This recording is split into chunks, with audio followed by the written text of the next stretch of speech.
In the year 632 CE, when Prophet Muhammad, peace be upon him, passed away, the Muslim community in the Arabian Peninsula faced a period of great transformation. Instead of collapsing, this community grew into one of the most remarkable civilizations in world history. This is the story of the Golden Age of Islam, which lasted for over 5 centuries. After the Prophet's death, the Muslim community chose Abu Bakr as the first caliph, followed by Umar ibn al-Khattab, Uthman ibn Affan, and Ali ibn Abi Talib. These 4 are known as al-Khulafa al-Rashidun, or the Rightly Guided Caliphs. Caliph Umar established an efficient bureaucracy, dividing territories and recording both military and civilian registers. Under Caliph Uthman, the Quran was compiled and standardized, providing a clear reference for governance and worship. Within 30 years, Islam expanded from Arabia into Persia, Egypt, and Syria. With the rise of the Umayyads in Damascus, leadership transformed from tribal rule to a structured imperial system. From Spain in the west to Central Asia in the east, control of the eastern Mediterranean, adoption of Persian and Byzantine bureaucratic models. In 762 CE, the Abbasids moved the capital to Baghdad, marking the true beginning of the Islamic Golden Age. Caliphs Harun al-Rashid and his son al-Mamun established Bait al-Hikmah, which was more than just a library. It was honestly a global research institute. Al-Khwarizmi developed algebra and algorithms, and al-Kindi laid the foundations for trigonometry. Al-Razi wrote treatises on smallpox and measles, while Ibn Sina authored the Canon of Medicine, which was used in Europe for over 600 years. Jabir ibn Hayyan advanced distillation and separation techniques. Ibn al-Haytham, also known as al-Hazan, pioneered optics and the scientific method. Al-Battani accurately calculated the solar year, and Ibn Rushd or Averroes interpreted celestial motion. Muslim, Christian, and Jewish scholars, worked together to translate works from Greek, Persian, and Indian sources into Arabic, preserving ancient wisdom for future generations. Shura, or consultation, meant that decisions were made through mutual consultation. Equality, Muslims and non-Muslims were granted equal legal rights. Independent judiciary, known as Qadi, ensured fair justice for everyone. The postal system, known as Barid, provided efficient communication, with relay stations set up every 12 miles. There was also a fair tax system, which included zakat for Muslims and jizya for non-Muslims. The census system, or diwan, kept a detailed registry of citizens, military personnel, and government salaries. And of course, the police force, called shurta, maintained city security and law enforcement. Islam, became the trade bridge between Asia and Europe, which led to several important developments. For instance, there was banking with credit systems, money exchange, and checks, also known as sak. Agricultural innovations like improved irrigation and crop rotation techniques really boosted yields. And let's not forget the craftsmanship, high-quality carpets, ceramics, textiles, and metalwork became well known throughout the world. Baghdad served as the vital link between Asia and Europe. Meanwhile, Cairo acted as the gateway to Africa and the Indian Ocean. Cordoba became Western Europe's main trade hub, and Samarkand, it stood as a key station along the Silk Road.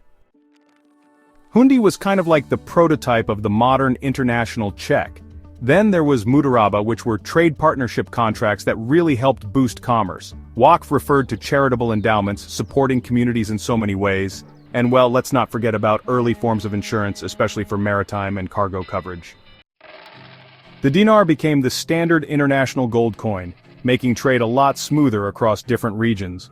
And the dirham, this was the silver coin people used in their daily transactions. Maktab were primary schools focused on literacy and of course learning the Quran. Mosques often doubled as community learning centers, offering education to everyone. Madrasa provided secondary and higher education, preparing students for advanced studies. And Bait al-Hikmah, or the House of Wisdom, served as advanced research institutes fostering innovation and discovery. Al-Azhar University, established in Cairo in the year 970 of the Common Era, is the oldest university still in operation today. The Nizamiya were university networks found in cities like Baghdad, Nishapur, and several others. Dar al-Ulum served as important centers for both religious and scientific studies. And, libraries in this era were remarkable. Cordoba housed around 400,000 volumes, Cairo had an astonishing 2 million, and Ray maintained 45,000. Ornamentation in Islamic art often features intricate geometric and vegetal patterns along with beautiful calligraphy. Domes and minarets are really hallmarks of Islamic architecture. Gardens, thoughtfully designed, were meant to reflect paradise on earth. Some of the most iconic sites include the Dome of the Rock in Jerusalem, the Umayyad Mosque in Damascus, and of course the Alhambra in Granada, Spain. Al-Khwarizmi, who lived from 780 to 850 of the Common Era, is often called the father of algebra. He developed the Hindu-Arabic numeral system, and his book, Al-Jabr wal-Muqabala, became a landmark in the field of algebra. He also produced one of the most accurate maps of his era. Ibn Sina, also known as Avicenna, lived between 980 and 1037. He was called Sheikh al-Rais, meaning the great physician. His Canon of Medicine was the standard medical textbook in Europe for about 600 years. He discovered contagious diseases and contributed to early psychology. Ibn al-Haytham, or al-Hazan, lived from 965 to 1040. He is considered the father of the scientific method. His Book of Optics was a groundbreaking study of vision and light, and he invented the camera obscura, which was a precursor to modern cameras. Al-Biruni, who lived from 973 to 1048, was a renowned geographer and mathematician. He accurately calculated the Earth's circumference and studied Indian culture extensively. Ibn Khaldun, who lived from 1332 to 1406, is often called the father of sociology and economics. His Muqaddimah introduced a theory of civilizational rise and fall and early concepts of economic cycles. Al-Razi, who lived from 854 to 925, was a renowned physician and chemist. He was the first to differentiate smallpox from measles and developed various medical instruments.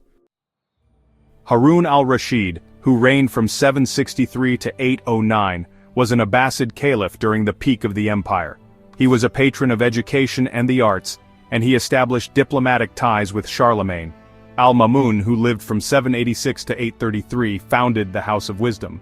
He supported the translation of Greek and Persian works and even sent expeditions to measure the Earth's circumference. The Quran promotes learning, saying, "Read in the name of your Lord." The Prophet's hadith encourages us, "Seek knowledge from the cradle to the grave." The civilization embraced knowledge from Greeks, Persians, and Indians. There was a strong encouragement of intellectual exchange. Just laws were developed, and protection of minority rights was ensured. Intercontinental trade flourished, and sophisticated financial systems were established.